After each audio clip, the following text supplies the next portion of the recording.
ilé-ẹjọ́ fòfin de Aminu Ado Bayero pé kó dẹ́kun pípe ara rẹ̀ ní Emir Kano kó sì kúrò ní ààfin.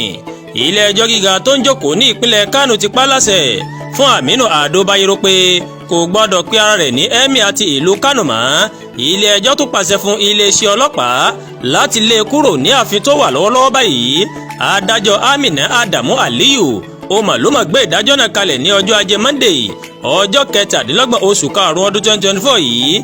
bákan náà ni ilé-ẹjọ́ tún fòfin de àwọn orí adé márùn-ún Alhaji Nasiru Ado Bayero, Ibrahim Abubakar kejì, Alhaji Kabiru Mohammed Inowa àti Alhaji Aliyu Ibrahim Gaya pé wọn kò gbọdọ̀ ṣàfihàn ara wọn gẹ́gẹ́ bí Emir Bichi, Gaya, Rano àti Karaima.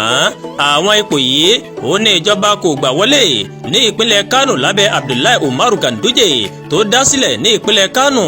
ilé-ẹjọ́ ti wá sún ìgbẹ́jọ́ sí ọjọ́ 11 oṣù kẹfà ọdún 2024 yìí. bẹ́ẹ̀ bá gbàgbé gómìnà ìpínlẹ̀ Kano Abba Yusuf dá Emir ìlú Kano tẹ́lẹ̀ Sanusi Mohammed padà sórí ìtẹ́ rẹ̀ gẹ́gẹ́ bí Emir Kano.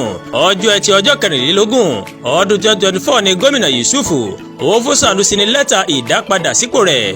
ìdápadà sípò yìí ló máa wáyé lẹ́yìn ọdún 4 gbáko tí gómìnà Kano àná Abdullahi Ganduje tó yọ Sanusi bí ẹni yọ jìgá.